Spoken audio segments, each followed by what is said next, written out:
So today we are continuing the celebration of 50 years of coeducation at Trinity. And for this celebration, Trinity has put on a 3-semester-long programming and special events. So the Women at the Summit programming is taking on the framework of yesterday, today, and tomorrow. So last semester we looked at the history of coeducation at Trinity. This semester we're looking at what coeducation means now. And next semester, we'll look at what the future of coeducation means at Trinity. So today, we are turning our attention to sororities. So I am here with former Massachusetts Governor Jane Swift, who was appointed President and Executive Director of Learn Launch on July 1st, 2019. Learn Launch is a nonprofit located in the Seaport District of Boston, Massachusetts. And it is an education innovative hub which works to increase student achievement and to close equity gaps. So in addition, Swift serves as senior advisor to Whiteboard's Advisor, the leading education research, consulting, and communications firm in the United States. Swift is an accomplished leader in both the public and private sectors and a recognized national voice on education policy, women's leadership, and work and family integration. Swift served for 15 years in state government, including holding the offices of Governor, Lieutenant Governor, Secretary of Consumer Affairs and Business Regulation, and State Senator. Since leaving public office, Swift has held roles in the private sector, focused on education as Chief Executive Officer and advisor to entrepreneurial education companies. That's hard to say. I'm going to have to take that out. And a board member and committee chair for public companies, and a partner in a venture capital fund. Applying her background in public policy and the private sector, she has served on the board of directors of several publicly traded companies, including Suburban Propane, a publicly traded propane marketing company, and API, a privately held international study abroad company, along with other organizations. In addition, she serves on the advisory board for the School of Leadership Afghanistan, the first boarding school for girls in Afghanistan, and as a member of Oxfam's Sisters on the Planet Ambassadors. She and her husband Chuck live in Williamstown, Massachusetts, and are the proud parents of 3 daughters, Elizabeth, Lauren, and Sarah. Thank you. Yes. Let's give her a round of applause.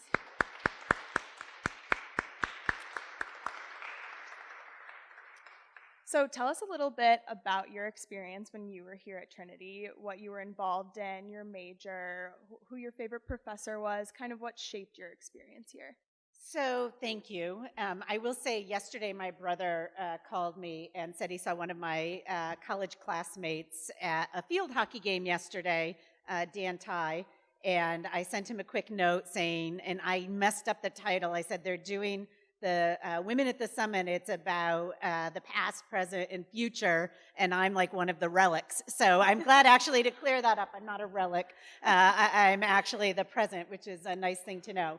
But I'm from the class of '87, and I arrived at Trinity really as an underprepared, frankly, college freshman. But I didn't know that I was an underprepared college freshman.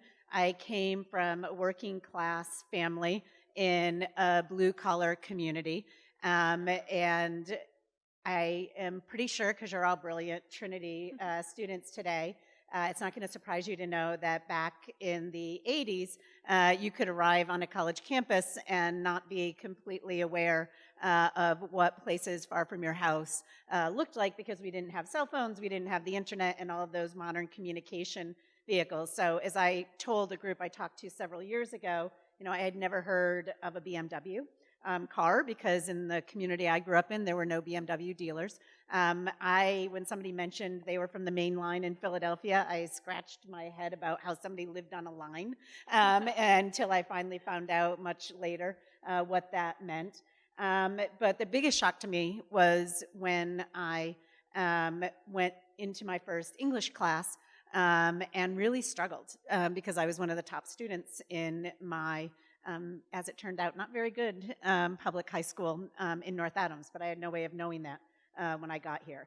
And that actually drove my passion to this day to work in closing equity gaps and making sure that all of our public schools and all of our students have access to excellence in education. The one area that I actually did come prepared in was to excel socially. And I joke about that, but actually, when you are put into a situation that is just so uncomfortable, finding the place where you can excel is really important. I never considered going to an all-women's college. At the time, I politically incorrectly referred to them as girls' schools, which I got corrected by some Smith friends when I went abroad to Trinity's Rome program, and I never say that again since. They're women's colleges.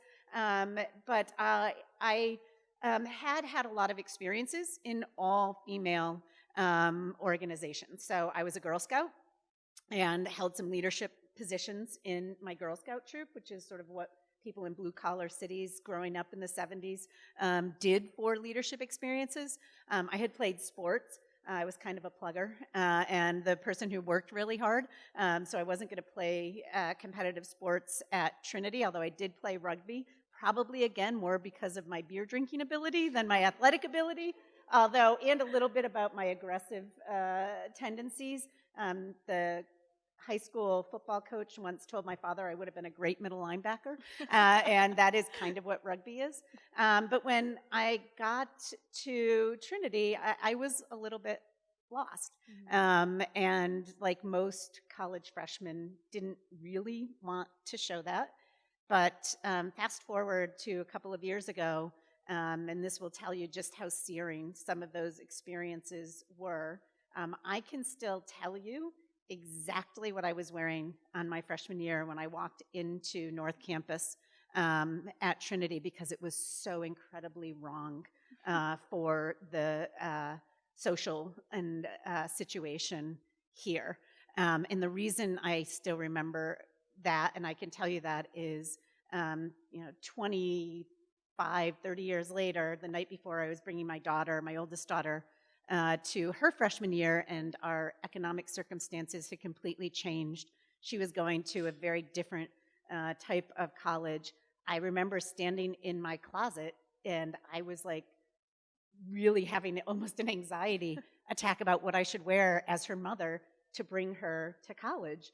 And I had plenty of Ann Taylor and plenty of clothes that were going to allow me to fit in, but it was really about those stupid pinstripe jeans and 5, 6, 7, 8 dance like sleeveless t-shirt, which doesn't sound cool now. It was not cool then either. And the high-heeled, backless clogs that I wore that seemed like the outfit when I got dressed in North Adams, Massachusetts. And when I showed up and everybody else had on, these little alligator shirts and khaki shorts and tree-torn sneakers, which I had also never seen, definitely was not. And so for me, finding a group of peers in a place that I could find that I would fit in, especially as for the first time in my life, I was struggling a little bit academically, was really important. And we'll get to this, but eventually Kappa and some other experiences turned out to be that for me, which completely turns on its head many of the stereotypes, some fair, some not fair, that most people have about single-sex Greek organizations. So talk a little bit about when you were rushing, why Kappa drew you in, why you decided to choose Kappa. So back in 1983, 84, when I was here at Trinity and you rushed when you were a sophomore, which is still the case, there were only 2 Greek organizations for women, Tridel and Kappa, on campus. And to be totally blunt, Kappa was by far the least popular of the 2. So I believe that's no longer the case. I don't know. But no, it doesn't really matter. I was not going to play sports, but I actually ended up, Trinity for the first year started a rugby club. And I decided to play rugby in the spring, and I met a young woman who was a year ahead of me, Jill Hagberg, who was playing rugby.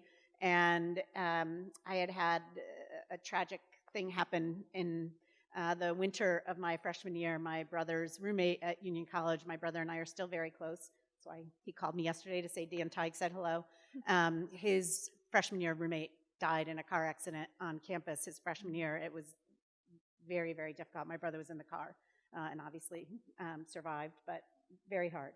And Jill's freshman year roommate actually had a brain aneurysm. Her that semester. And so we both were having these really very difficult issues. And somehow we actually, I think, ended up both dressing the same as bumblebees on Halloween. We ended up playing rugby together. And she and I had a lot of similarities. And she said to me, "You should rush a sorority." I'm like, "What's a sorority?" I mean, I didn't know what a BMW was. I certainly didn't know what a sorority was. And when I told my parents, who also weren't sort of sure what a sorority was, I mean, their first concern was how we would pay for it. Because at that point, my brother was at Union, I was here, I had 2 younger siblings. I wasn't on a completely free ride at Trinity, but it was pretty close. But I worked 2 or 3 jobs every summer, including for my dad's plumbing business, so I assured them that I would sort of figure out a way to make up the difference or get some extra hours working in the cafeteria or any other job I could find. And it was a pretty low-key rush, and I really did feel that same kind of vibe and ability to be myself that I really didn't feel in a lot of other settings. Yeah. And the girls had varied backgrounds, and I loved the commitment to philanthropy. I definitely loved the social aspects, but I loved the belonging to something. I loved the ability to plan things. I eventually became the social chair and planned a lot of parties, which I turned out to be very good at, and which actually turned out to be a very transferable skill when I ran for office. Yeah, awesome. Yeah, I definitely relate to that. As a first year, I was a student athlete. I played lacrosse here. And my sophomore year, I decided to pursue other things and put my time into other things. And I knew I was losing that community of women that I had for so long. In middle school and high school, I was going to practice every day after school with a group of women. And I knew I was losing that when I was putting my cleats up on the hook. And Kappa kind of filled that for me with women that I really enjoyed. And eventually now I have a leadership position, and it's kind of given me that opportunity that I lost when I lost lacrosse. So one of the interesting things is by the time that I was here, we were going through one of many phases of this college really trying to figure out what the appropriate role of Greek institutions were on campus. So soon after, there were 2 Greek sororities. There was a ban on additional single-sex institutions. And so when I was a sophomore, I was in the sorority with girls who had been in the first class of sororities, which was a very cool thing. And as we talked about, some of their daughters have subsequently been here and in Kappa. But because of that, by the time I was a junior and a senior, we were having lots of girls go through Rush, a lot more, frankly, than the 2 sororities could handle. And that became a very difficult situation. And I will only put this out there. That was one of the difficult pieces for me. So my senior year, we had more pledges in Kappa than we actually had active sisters. I had 2 little sisters. We took, I believe, 25 pledges. And I will say, I believe that is when, ironically, taking more young women, Kappa began to actually grow, I think, in its presence on campus as we got larger. We didn't have a house yet, but by expanding the diversity of students we could take just by taking more. But I think both Tri-Del and Kappa felt this pressure because there was no other place for young women to go. So I really applaud the administration for opening the campus up to a greater diversity of organizations that allow for many different kinds of social organizations on campus, because I just remember so acutely having, I'm sure most of my peers didn't know this at the time, but I had come and found Kappa, sort of feeling that sense of not belonging somewhere, and then to be a leader in that organization and have this sort of responsibility to not let other people join and to know there might not be another place for them to join was actually something I can still remember sitting, because we didn't have a house up in Mather where we did Rush, and by then Tridelt did have a house, and just feeling so much pressure around sort of how that would play out for those young women. And as a mother today of 3 daughters, especially 2 who are freshmen, and knowing how hard that is and that adjustment, I'm just so happy that Trinity is, navigating some of the very difficult issues that I also feel as a mom that college campuses have to navigate, but finding that happy medium so that everybody can find a place to exercise leadership, to find a place they belong, to overcome some of those real challenges as emerging adults. So you talked a little bit about how you were social chair for Kappa. What leadership skills did you acquire through that? And just for the women that are in sororities in the audience, how do you continue to use those skills, or how does Kappa still play a role in that? So one of the great things, because we were a young chapter, and because Kappa was and still is a national, is we had a great infrastructure. Mm-hmm. And so we had a national consultant who actually lived on campus, and her job, and Kappa still provides this to new chapters, was really to work with the officers. And I remember walking with Sue, this was probably toward the end of my first year as a social chair, and her saying, "So, Jane, you could either do all of this yourself and do it exactly to the way that you're a perfectionist and want it done, or you can use your committee and start delegating. And you know what's going to happen when you start to delegate? The people on your committee are sometimes going to disappoint you, and they're not going to do it exactly the way you want them to, but as you coach them, as you work with them, you're going to build capacity so that over time, when you graduate, which I know is your goal, there will be other people to carry this on." And so I learned to delegate as a type A, sort of high expectations, high standards. And I have to tell you, that is such an important lesson to learn. Kappa actually had this whole leadership development module that they had us do. We went to regional committee meetings, we went to national committee meetings, we worked on those things, but that's the one for me that was so, besides in how many drinks to order for how many people, which my first political fundraiser ever, I way over ordered drinks because people at political fundraisers don't drink as much as people at Kappa formals, if you're ever wondering. But on the delegation piece, to this day, don't run us out like that. Okay, just note to all of you. But to this day, I have that same conversation with young people, predominantly women that I mentor or who work with me, because that is a really hard skill.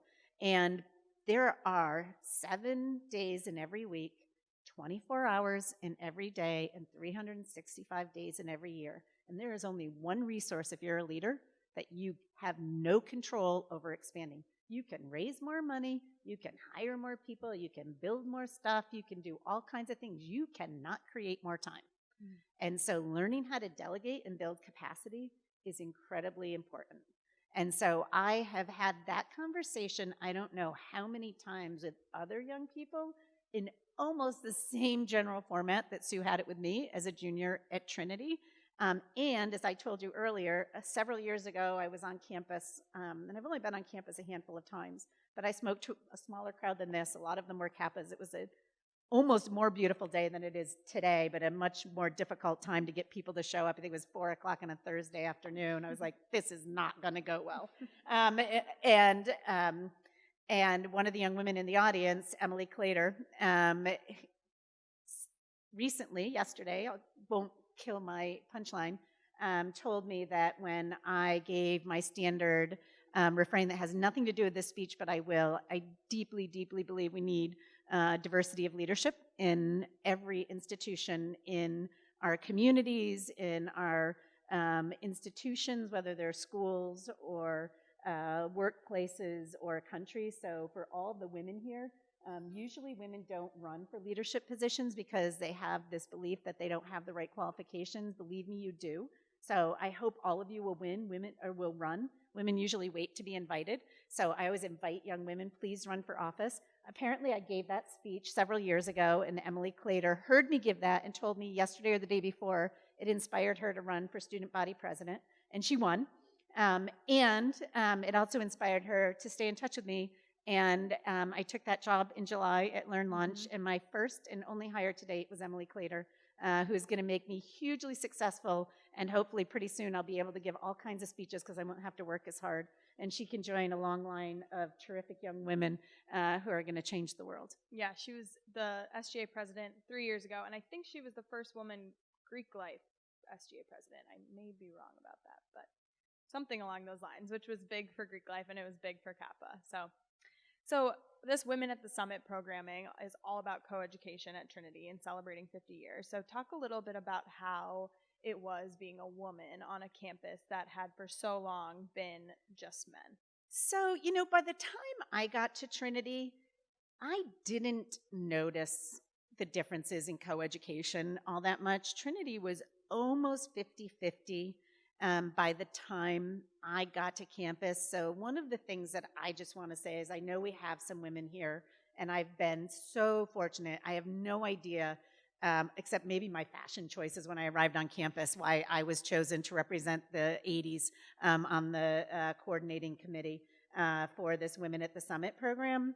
But I've gotten to hear some of the stories about the women who came before me.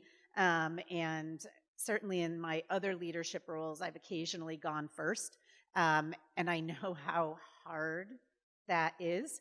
And I did hit glass ceilings in other parts of my life at different times. And so I just want to say how grateful I am to the women who started Kappa, and I did know some of them, and they've talked about how hard it was, and how different it was to start a women's organization here on campus. And I've heard some of the stories of how hard it was to be some of the first women on this campus. And so for all of them, whether they're watching or they're here today, I just want to thank them, because really it hadn't been that long that there had been women at Trinity when I arrived in 1983. But really, either I was oblivious, but I really felt very welcome is a gender issue. I think it was more the class issues that were difficult for me. And frankly, sometimes the gender and class issues are hard to tease out, as I know are the gender, race, and class issues. And I think those are the ones that will continue to challenge us as a society. And I've always believed, because I found my place in an all-female community, because I was feeling so alienated on a class level, that those of us who have felt that isolation have a special ability and also a special responsibility to continue to act, to figure out how we bridge those differences, particularly when access to an unbelievably powerful education like the one that I got here, both socially for sure, but also academically, has given me so many opportunities. Right. So shifting now a little bit into your career as governor of Massachusetts, former governor, how did you get into politics? What were the challenges? What did you enjoy the most about those roles, your various roles? So I enjoy leadership. I like telling people what to do. My daughters would tell you that that is not a surprise. My dad was very involved in politics and had this uncanny ability to put together vote models back when those things weren't done through computers. And so I used to go around with my dad on campaign seasons, and he helped to manage campaigns. And even when I was here on campus, I did not join some of the political organizations, but I was an American Studies major, and I never answered the story of my favorite professor. So Clyde McKee was one of my favorite professors, and I became aware right before the summer before my sophomore year of an internship in the State House that my dad sent me. And it was to work for a state senator whose campaign I had volunteered on. And I spent this unbelievably awesome summer in Boston. And I, got to go to Red Sox games back when you could sit in the bleachers for $5. But more importantly, got to really help people. And I told this story the other day. One of the people I got to help was a young woman from my hometown who had transferred colleges, and her Massachusetts State Scholarship wasn't transferring, and it was a month before she was going back to school, and her mother called the senator's office in a panic that they weren't going to be able to pay the bill. And back in the 80s, when you came to campus in the fall or again in the winter, and you were getting ready to register for classes, it was a mechanical sort of paper-generated thing. And so you would go down to that corner over there, I forget the name of the hall, and you'd sort of walk in and you'd have to get like every piece of paper stamped before you could actually physically, and you'd go by alphabetical before you could register for courses. And every year I lived in fear that my bill wouldn't be paid. And probably my parents had to come up with $600 or $700 between me and them because of the size of the bill and whatever. And that might as well have been $600,000, right? Because with a couple of kids in school, and we didn't have cell phones and we didn't have text, but every year when the bill came in the mail to the house at a particular time, I would like ask my dad every day, like, did you pay that bill yet? And I could hear the sort of muffled conversations between he and my mom in the kitchen, right? And so and there were a couple of times, as much as people tried to be nice, right, when you would get to the front of that line and somebody would be like, oh, you need to go to that other, line over there and talk to the people, and that office would be like, oh, shit. It was demeaning, demoralizing, like your worst fear. But most of all, I remember like the 7 times I didn't get sent to that line, not knowing, right, if I was going to be in that line that really would, again, separate me from everybody else, even when I was like the, social chair of my sorority. And so I'm in Peter Weber's office, and the phone rings, and it's Sue Marlowe's mother, and she's like, we can't pay the bill if they don't transfer the scholarship. She transferred schools. And so, I get on the phone, I'm like, this is Senator Weber's office calling, and we need to know right away. This is, whatever, I could bullshit even then. And much to my surprise, they were like, oh, we'll look right into it. I'm like, good, because the senator wants to know. And lo and behold, a week or a couple days later, they called me back, or I called them back. I don't remember exactly what, but I remember this. Not only did they transfer the scholarship, but because of the school she was going to was a little bit more than what they were expecting. So I called Sue Marlowe's mom, and I'm on the phone. And so this is when actually phones were plugged into the wall. And if you had 2 phones, you could actually pick one up on each place. So I'm giving you a little history. I guess I am a relic. And so I remember Sue, I said to her mom, I was like, I have great news. They are transferring, they've already done it, it's on the bill, and it's an extra $200.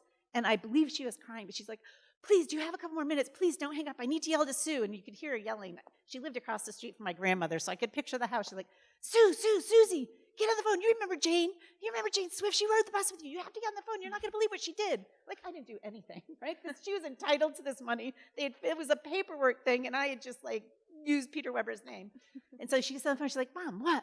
She's like, tell her. I'm like, oh, now I'm like, this is a little weird. I'm like, well, you just got your scholarships all transferred. It's an extra $200. Somebody's like, your bill's all paid. You have an extra $200 on your account, probably all paper books. She was just like, oh, thank you. Like, I'm sure she was a little embarrassed, but I was like, oh, my God. Mm-hmm. Like, I know how that feels. And that's what government feels like. And that's why you should run. Yeah. And that's why I have continued to work in institutions where you can make a difference. It's like a huge high. It doesn't always pay the bills. Like, you have to scramble sometimes and move things around, but totally worth it. Yeah. And what did you find? Why do you think women specifically should run? And what did you find? So I had the great honor this week of introducing Maggie Hassan, who's the U.S. Senator from New Hampshire. I don't know if anybody here is from New Hampshire. Senator Hassan is a Democrat. I'm a Republican. I think there's reason for hope in our society, even in Washington, D.C., because, we have folks who are working in a bipartisan manner, and there's a lot of research that it's often women who are extending that hand. And when I introduced her, I talked about the research that she exhibited, which is usually women get into office because they're motivated by an issue, not by power. And her issue was her son, Ben, and she's written about this, had special needs. And she was determined that he would get the services in his school that he needed to be successful. And she figured out the system, and she got him his services. And then a female governor, who I've also met, Jean Shaheen, who's now the U.S. Senator, saw her doing that and asked her if she'd serve on a commission. And so she answered the call. and served on that commission. And before long, she was serving in the state Senate and became governor of New Hampshire. And now there are only 2 women in the history of the United States. So we haven't broken all the barriers enough yet. Only 2 women in the history of the United States who've been both an elected governor and an elected U.S. senator. And they're both from New Hampshire. And they're both Governor Shaheen, who recruited Governor Hassan, who's now Senator Hassan, to be on that commission. So women tend to be attracted to political office because there's an issue they feel passionately about, and they know that there is a way to make a difference. And the one thing I will say for those of you who probably feel a little discouraged at times about politics, I have almost every single time I've engaged, even since I've left office, in trying to fix something or impact something, you will find when you engage with people in public service, by and large, they're there for the right reasons.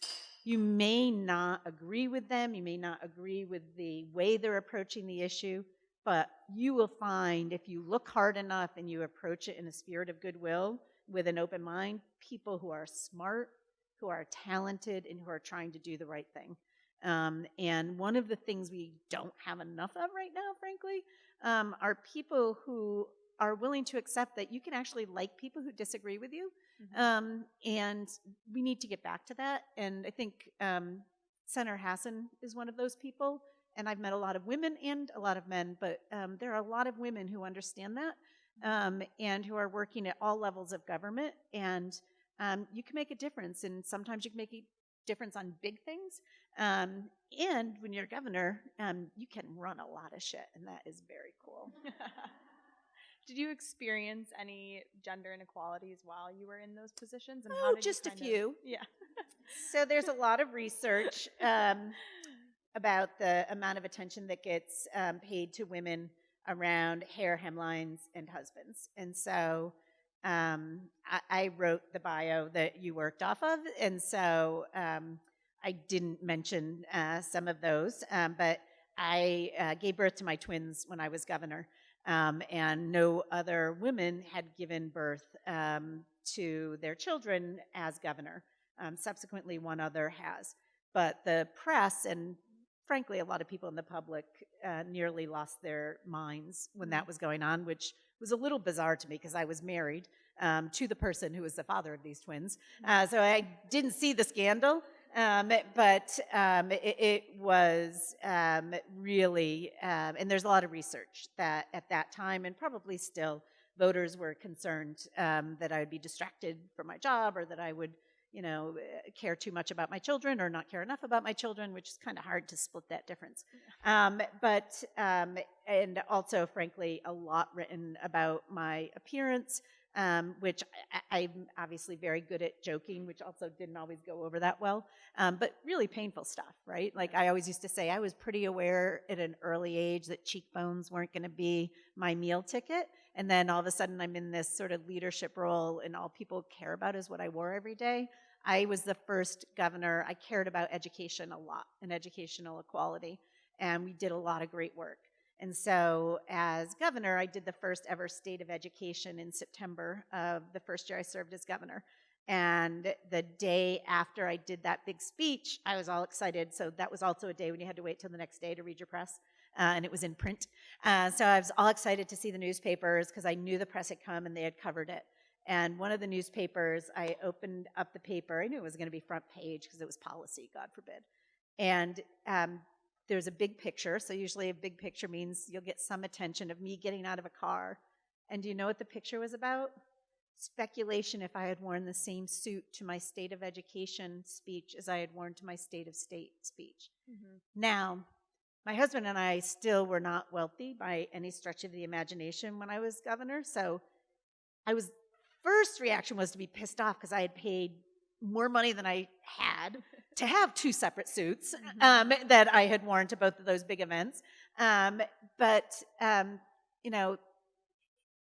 you could say it's funny, but it actually isn't, because all the ink that's spilled about what you're wearing and what you look like is attention that's not paid to what you're trying to do and impact that you're trying to drive for issues that you care about. Yeah. And so I have a blog post that I haven't published yet because I'm not quite sure if I want to say publicly some of the things that were in there. But I was at an event recently where the business editor from the Globe was, who's much younger than me, was talking about how frustrated she was that 20 years ago, women weren't talking about how professional women and role models weren't talking about how important their families were in their life. And I was in the audience and I wanted to throw a shoe at her, which I didn't do, which is, by the way, a measure of how mature I've become, because there's a younger me who would have. I did get up and leave early, unobtrusively, I hope. But the truth is, I did stop talking about my children 20 years ago because at first, when I had my oldest daughter and I thought, society had progressed to the point where I could deal with having a baby the same way all my guy colleagues were dealing with it, I got killed. I had a scandal because, my daughter was occasionally in the office, so I'd work long days. My husband was at home with her. He'd go for a run in the middle of the day or to get a haircut, and he'd drop her off in the office, for half an hour, 45 minutes in the middle of the day. And the press saw that and started, digging around about who was watching her when she was in the office. Should she be there? Meanwhile, all the guys, if they left in the middle of the day to go to a soccer game, they were freaking going to get an award as Father of the Year. Or if they brought their daughter in, to sit in their seat in the State House, that was going to be in the front of their campaign brochure. So by the time my twins were born, and my twins complain about this now, they're like, we don't have any good press. We didn't get to go anywhere. I'm like, yeah, because my staff got to the point where they're like, my kids went home. They moved 3 hours from Boston because they were starting, my husband and daughter were starting to get recognized on the streets of Boston. It was starting to be dangerous because the press would just roll these pictures all the time.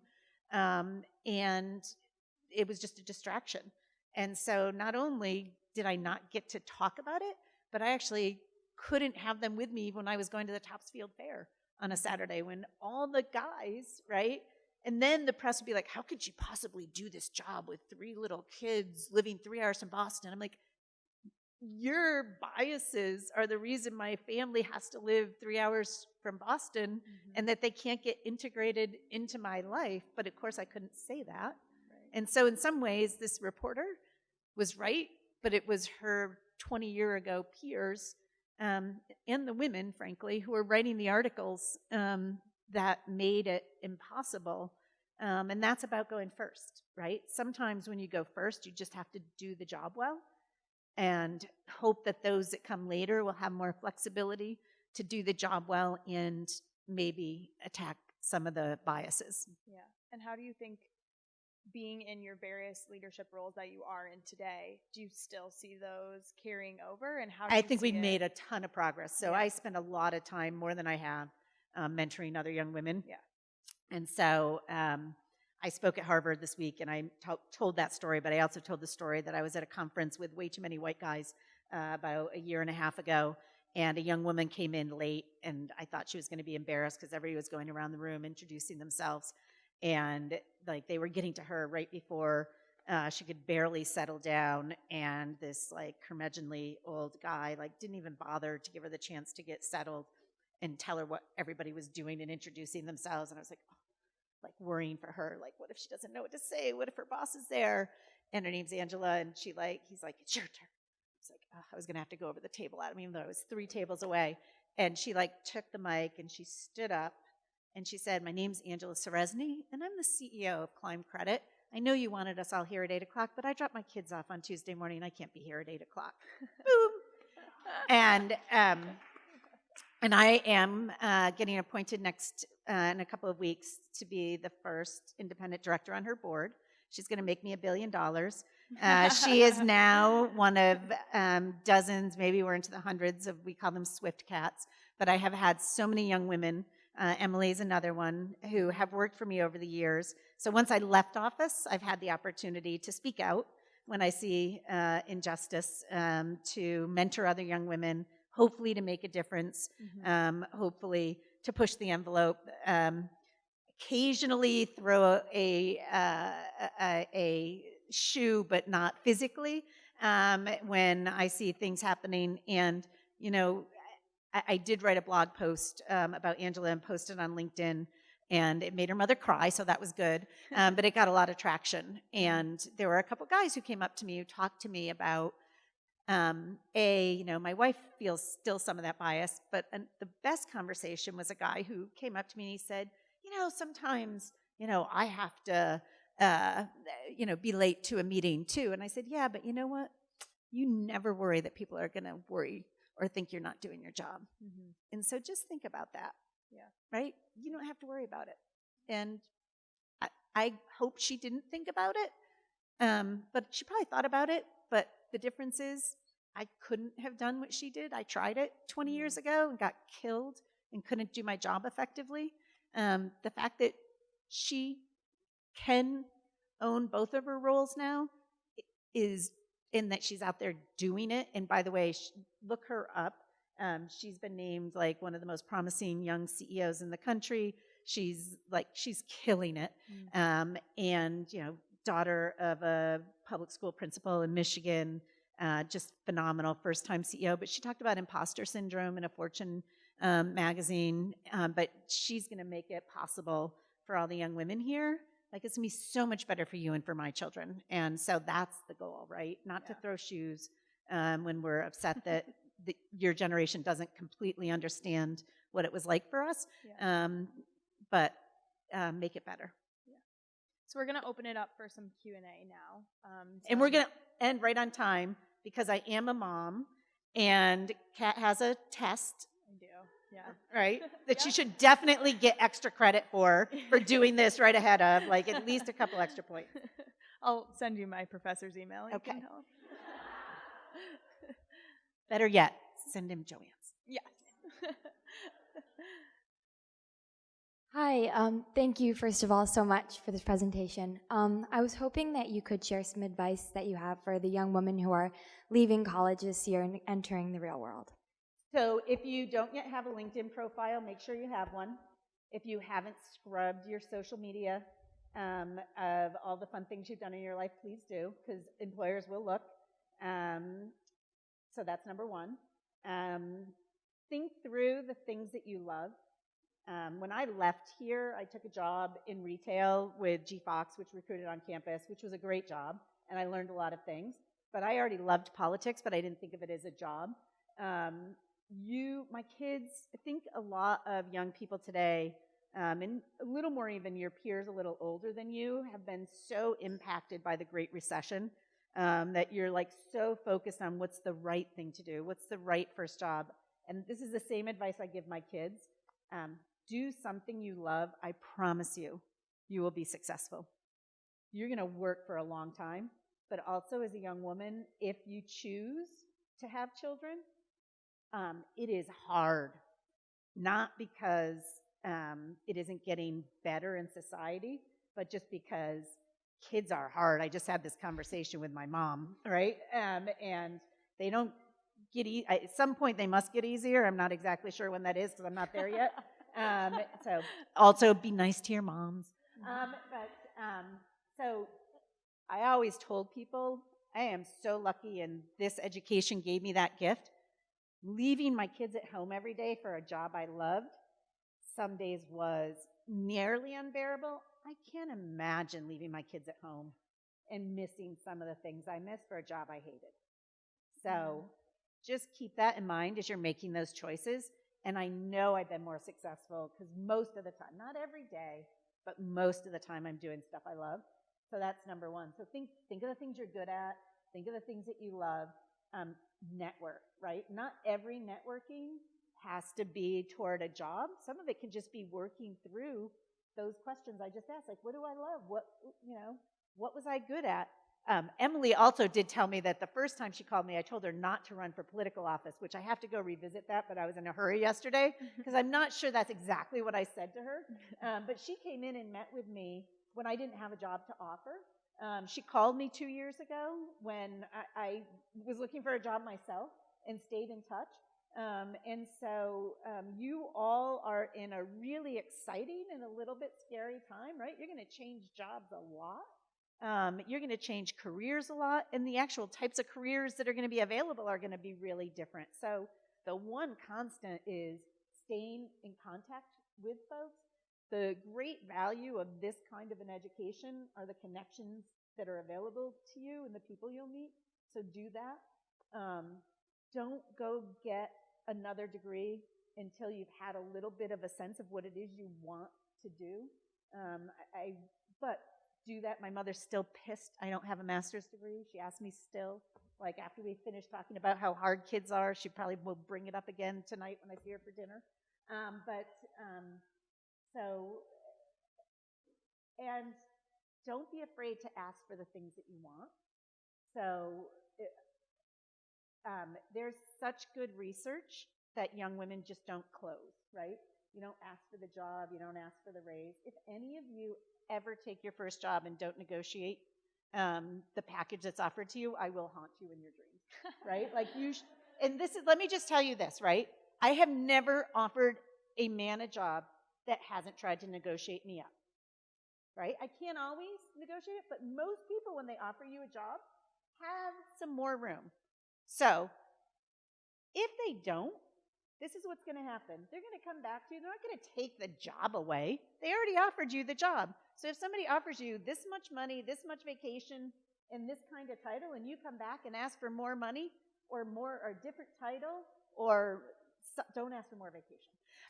So they may come back and say, you know what, I can only do this. Or maybe they say no, which won't kill you, by the way. But the worst thing that happens, they say no, and then they know the next time there's more money to give out or there's a promotion to be had, you're on the top of the list. Or they have a great assignment, but they need somebody who's not afraid to walk into somebody's office and ask for what they need. They're going to send you. Because a lot of times, women don't get the best assignments and don't progress as much because there's this bias that they're not going to be confident enough because they haven't shown that they're confident enough. So do not take your first job without negotiating the offer. And somebody, Melissa, we were in the same class, has my email. If you think you got an offer that it isn't negotiable, send me an email and I will give you the offer, the counter offer to send back. I have a question about how you deal with something that still lingers today, and I dealt with this past summer in an internship of women still believing that there's only a certain amount of spaces for women at the top, so they push other women down. And unfortunately, this is still very prevalent today. And my mother talks about it all the time, but I was wondering how you handle that. So, run. It's not that prevalent. So it exists nowhere near as much as it did. You're not going to change those women, and you're not going to be successful in those organizations. So number one, do not ever be that person, and do not surround yourselves with those kind of people. Life is too short. So you do internships to learn the organizations and the jobs that you want to do. You just figured out an organization that you don't want to work in and the type of person you don't want to work with. I have a question. Sure. So Trinity obviously has a woman president now, President Berger Sweeney. Do you think we'll see a woman president of the United States in our lifetime? Yes. And why? So it's hard to go first. I was actually one of those people who thought Hillary was a good person to go first. And I still think that, and people could disagree with me. Listen, the first person who was a major party candidate was going to didn't matter what it was going to take unbelievable incoming. Mm-hmm. And because she did it, and because there's a lot of soul searching by the media, some of it this week, of things that were thrown at her that probably were not fair, that were over-exaggerated, the coverage of the women running now is different. Mm-hmm. Now, I'm not saying it's fair, because if anybody here thinks that Senator Amy Klobuchar is any more difficult to work for than any other woman or male U.S. senator on the face of the earth, we can talk later, because it's not true, right? That's a trait. It could be true, but I would just take it with a grain of salt.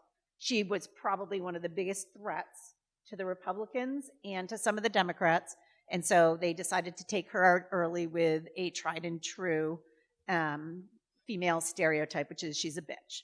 Yep. I don't know where I would have heard that before. So I do think we will. I think you may see it this year. I think if the Democrats nominate a man, they will very likely nominate a woman as vice president to balance the ticket. I think there is some danger emerging in identity politics that I think has to be really negotiated carefully. But I find it very hard to believe that Donald Trump will be reelected if I'm not sure that will happen, although I didn't think he'd get elected this time. So I probably need to go back to Storytown, Iowa, where I was when it first occurred to me he might be last time. But I do think we'll see it. I mean, progress is happening more quickly than we think and not as quickly as we'd like.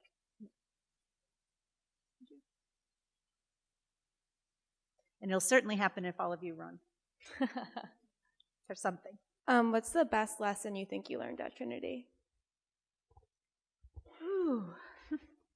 So I talked about that Kappa was one of the great things for me. Actually, one of the most important things that happened to me. So I then worked in politics in an internship after my sophomore year, before my junior year. And my intern coordinator, Susan, said, don't not go abroad.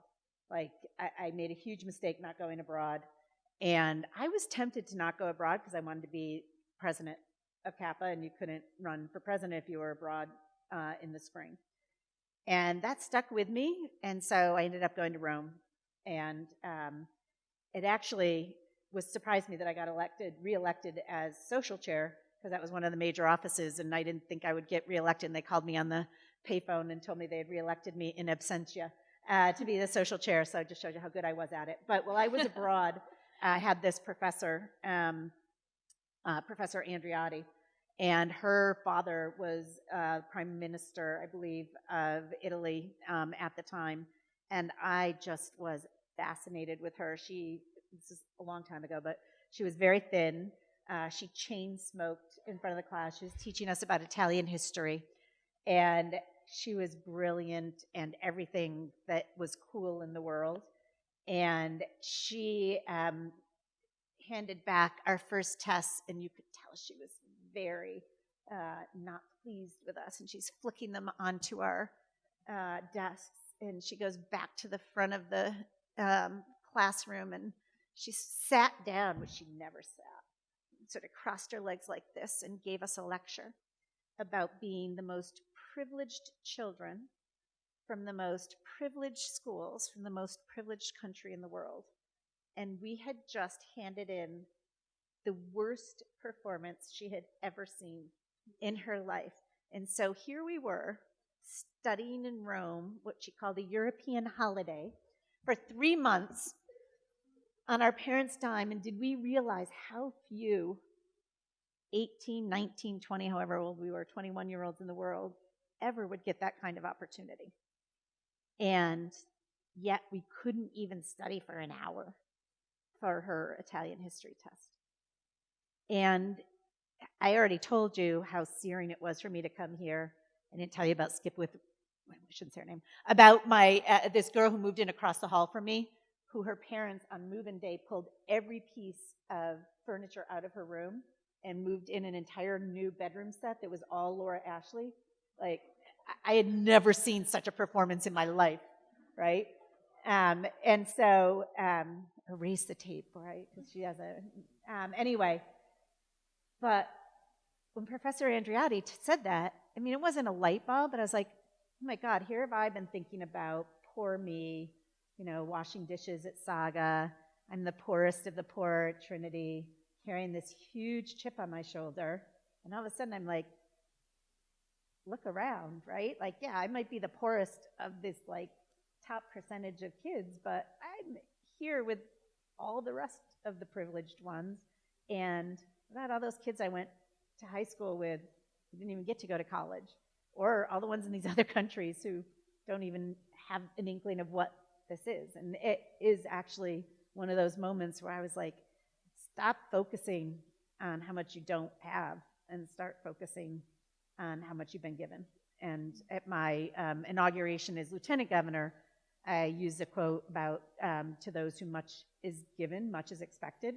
And so ironically, even though I arrived here and had sort of a real rude awakening about my lack of preparation and the degrees of wealth in the world, I left here realizing how much I'd been given and what a gift that was and how much of an obligation I had to give back. I think that actually was the bigger lesson and what I took from being here. Okay, well, I think Test time. yeah. Let's do this. Thank you so much. Thank you.